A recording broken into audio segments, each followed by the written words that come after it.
mainly our Nobel Prize experiments. The first one is the Zeeman effect, which is used in medicine, for example, for building up MRT and SER systems. So the effect that is used here is that a spectrum of a mercury lamp will be split up in, so each of these lines which appear on the screen, they, if you apply a magnetic field, there are exactly 3 of them, because this energy splitting of the electrons in the magnetic field, which is created in between there, right? There's the mercury lamp and some analyzing optics here. And this is just the camera? Where is the camera? The camera is here. Oh. That's the phywe Italo. That is the camera. And because it's not easy to divide the different lines here, it's possible to select them by polarization. So always 3 of them belongs together. I mentioned the splitting in 3 lines before. So now you have 3 lines for each single line you had before, and those are the referring ones in the opposite polarization of the light. Cool. So the next one is not Zeeman effect. It's not Zeeman effect, and it's not a laser, but it's related to electron charge. So what we create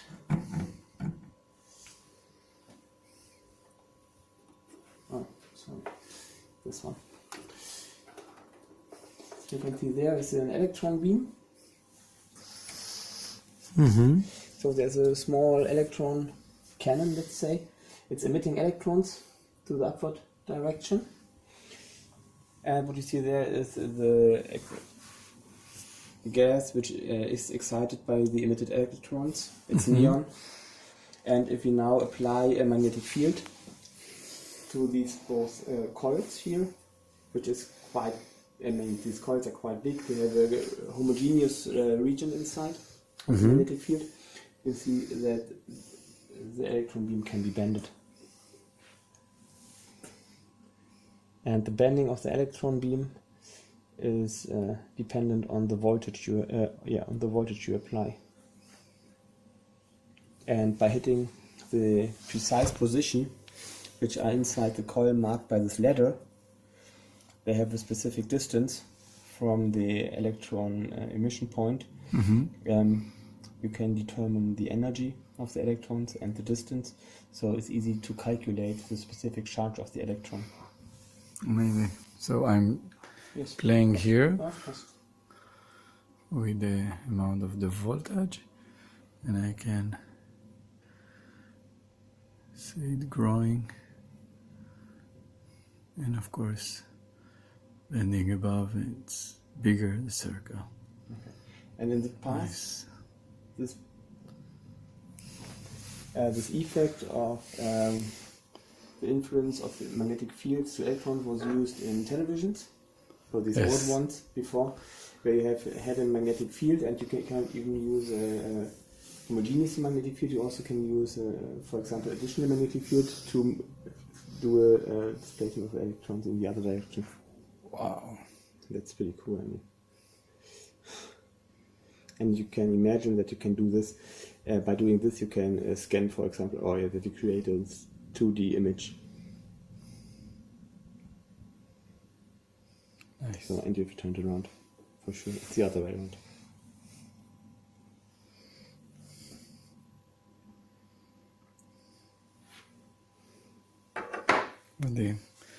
It's amazing. So, one of the things that, אחד הדברים שמשפיע, זה השדה המגנטי שנוצר מכאן.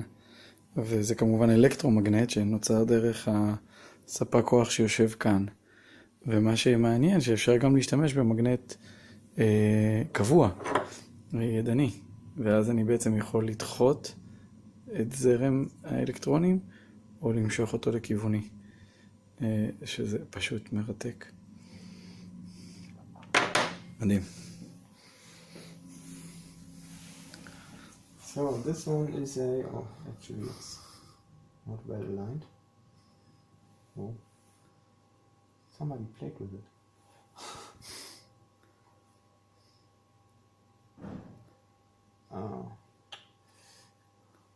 So actually I think I have to do some realignment, but I can see it's the same effect, so that's a Michelson interferometer. So it divides the laser beam that is coming from here, is separated by this plate into two beams. One is straightly going through on this mirror, and the other one is reflected onto this mirror. And finally they are reflected back. This one through the window, and this one by reflection. So what you create there is you have two waves with different distances of traveling, and by changing here the distance, you can change the interference pattern on the screen.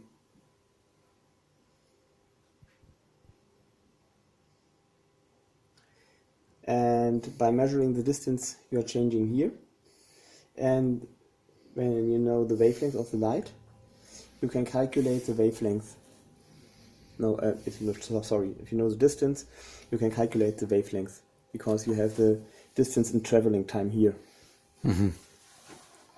And this one is used, for example, for it's a fundamental setup for higher experiments. For example, if you want to have a measurement of vibrations, so either acoustic vibrations or vibrations of the earth, so earthquakes, for example. Something compared to this, so the Michelson interferometer was actually latest used for detecting the gravitational waves, the Nobel Prize this year. It's quite larger, of course, and quite higher quality, but the principle is always the same. I mean, you have a mercury lamp there, you have a grating or a prism on the top of the spectrometer, and you see the different spectral lines. If you look through here, you can see the lights. You can also do with your camera, that's the way that works, usually. Yes. Wow, nice. So you can nicely analyze what the spectrum your mercury lamp in this case consists. Interesting. You can turn it around if you want to see some other lines. So some of them are blue, some of them are yellow, some of them are green. And that's rating. You can see the spectral lines of neon. So this was mercury, and you will look through this rating. You see the different colors of the neon spectrum. שאנחנו רואים את זה בערך כאן.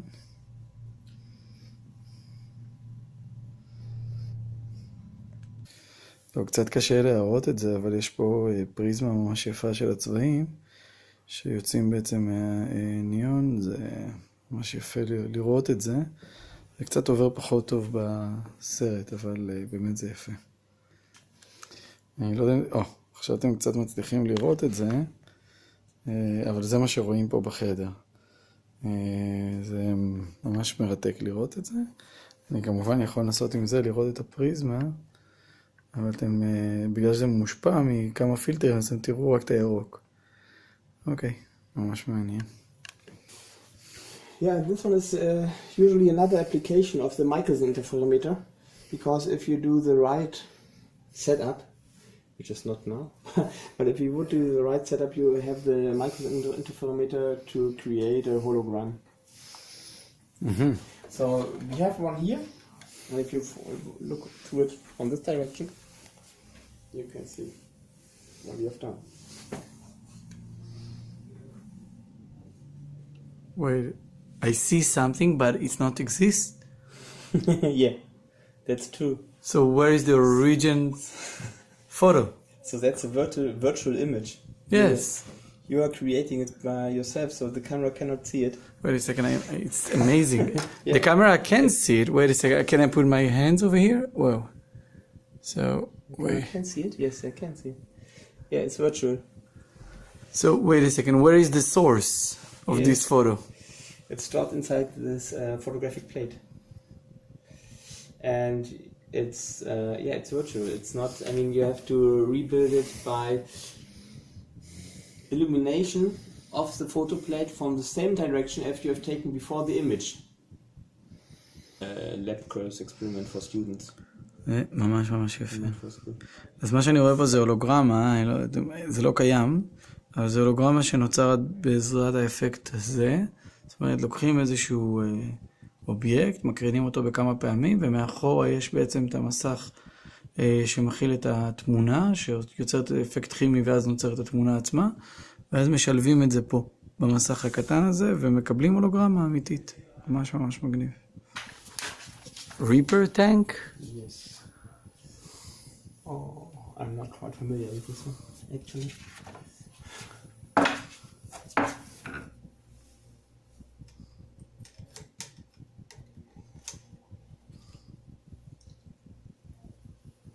So it's used to show waves, to demonstrate waves. Mm-hmm. So either you do it optically, or here you do it, let's say, mechanically.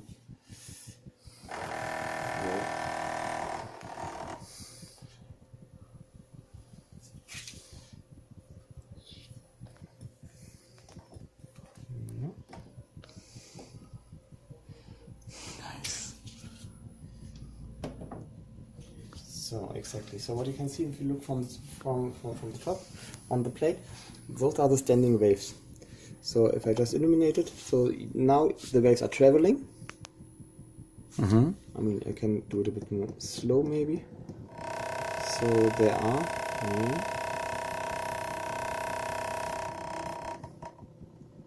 So there are waves traveling. Do it very slow.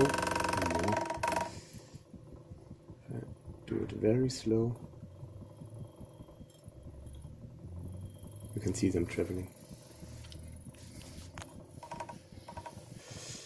But then when I switch on the flashing light with the same energy of the vibration excitation, then you see a standing wave pattern. Wait a minute.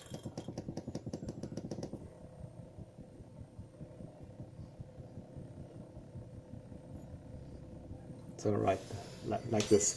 You see the standing wave pattern of the mechanical waves. And this one is again comparable to what you see usually if we have a double slit experiments in optics. Right? Nice.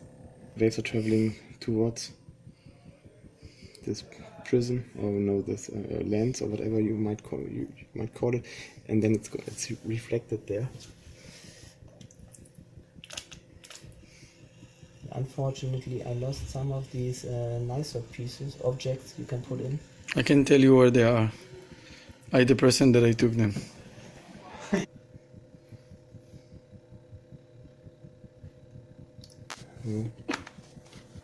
I guess there should be some. Yeah, that's working.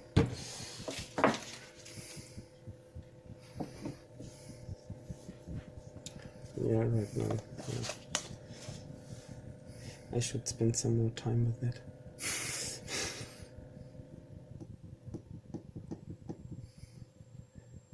I mean, yeah, at least you can see that there's something different Yeah, of course. above the surface of the object. Interesting. And to see a sharp behavior or something. Sharp. Yeah, but you can also. So this one is very, very nice. You can insert a slit, for example. So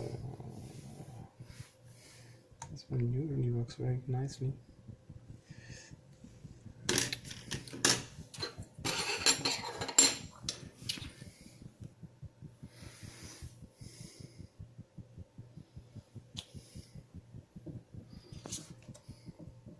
Yeah, it's too much water. Okay. So yeah, it needs some setup. I can't do this fast right now, actually. I'm sorry. It's okay. Cool. It needs some preparation time. It's cool. This one is Frankfurt's tube, and it's a neon tube. I just want to use the neon tube because, I mean, there's also a mercury tube available, but this one is much more difficult to handle because it needs a heating, for example. So this one just works fine without heating. So if you want to measure it automatically with a computer, you just have to make all the connections and to start measure.